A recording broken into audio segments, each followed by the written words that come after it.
Welcome to a New Beginning podcast. I'm your host, Maureen Doyle. I'm a certified life coach, author, and coffee enthusiast. Did you know that at any moment you can create a new beginning in your health, relationships, career, or mindset? Each week, I will share simple strategies to transform your life and create new beginnings. Ready to start yours? Let's dive in. Hello, everyone. Welcome back. How's everyone doing? Today, I'm going to talk about thinking on your life.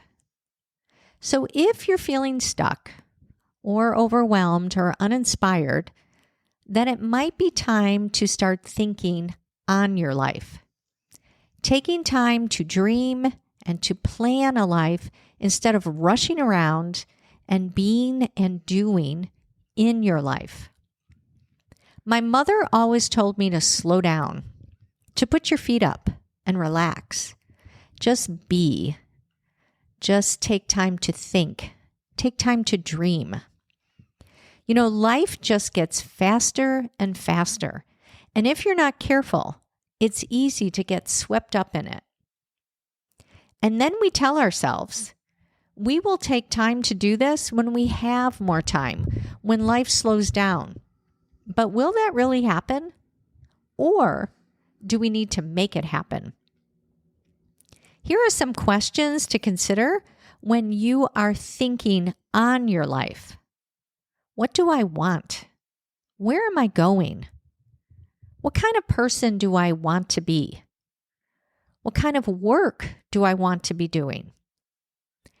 Thinking on your life is looking at the big picture of your life and slowing down and carving out space and time to do it. You know, a calm mind is a creative mind. Growing up in my middle-class neighborhood in Chicago, people took time just to be, just to think, and to dream. There was lots of time just sitting out on the front porch in silence, dreaming about the future. There was empty space in our minds.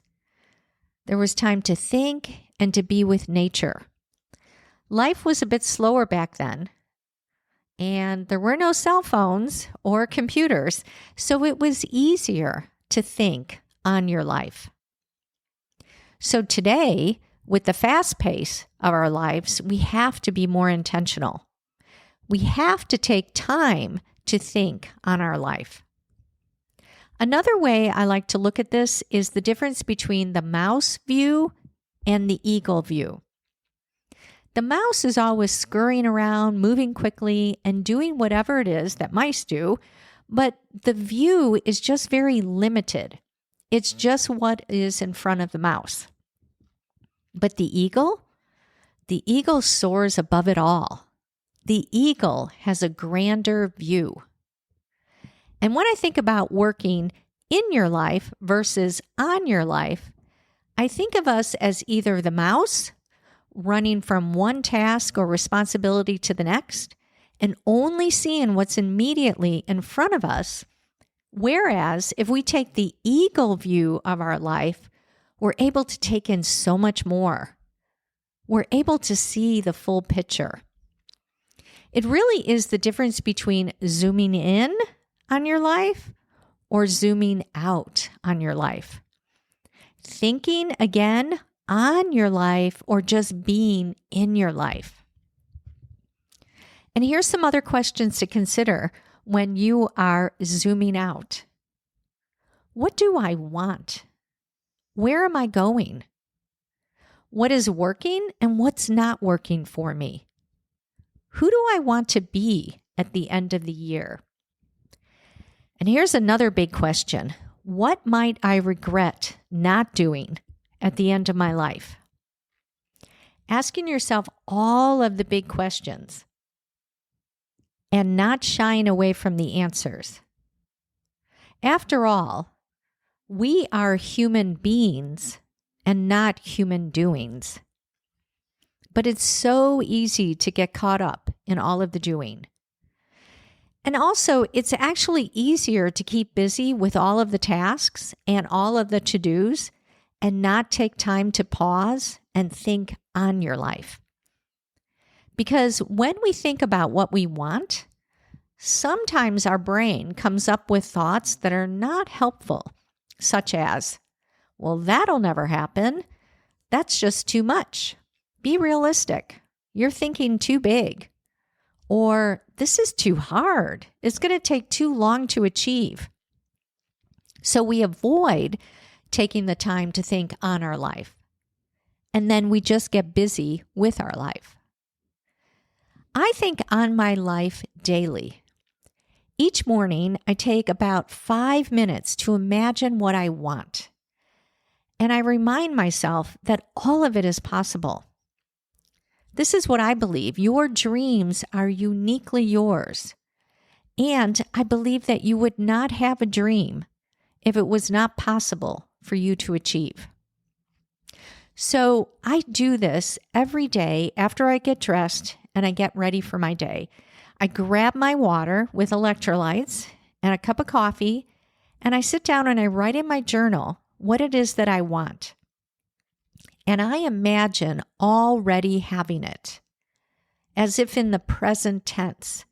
This is a slight difference, but what I'm doing is I'm getting into the energy of already having it instead of the energy of wanting it. Now, many of my clients create a ritual of going to a sit spot regularly to think on their life. A sit spot is a dedicated place in nature, and it could be in your backyard or it could be a bench in the park where you have trained your brain that when you're in that space, your mind will wander. You let your mind dream about what it is that you want in life. The beauty of this is that it is a new environment.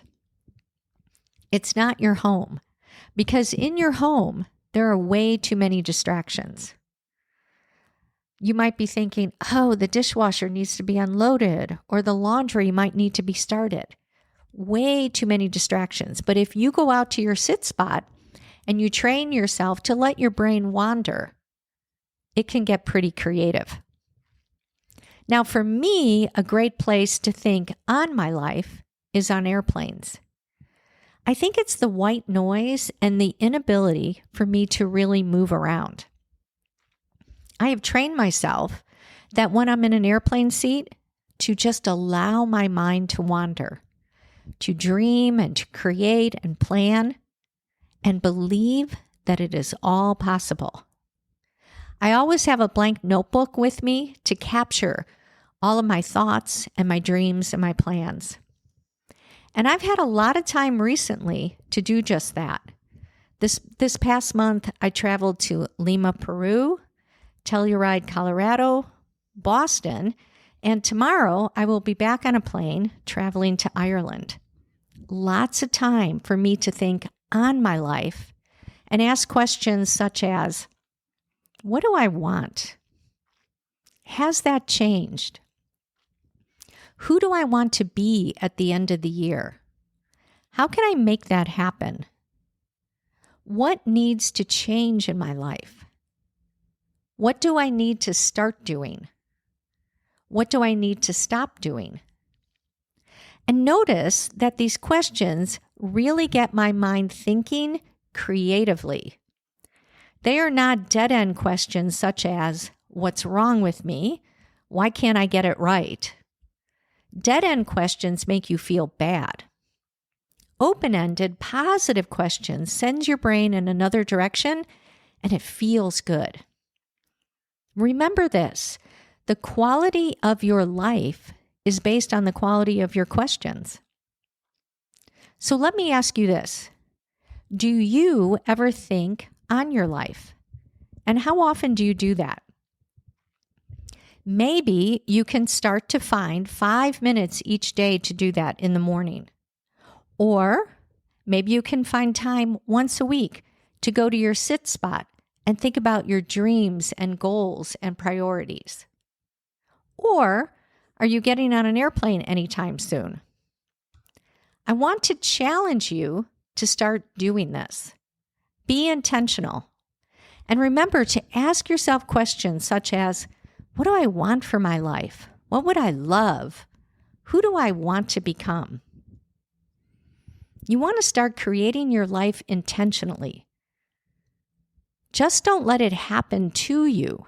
Make it happen.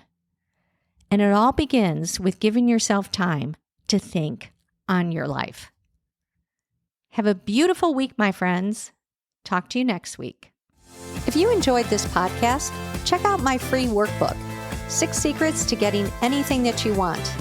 Head over to maureen-doyle.com/6secretsguide to pick up your free copy today.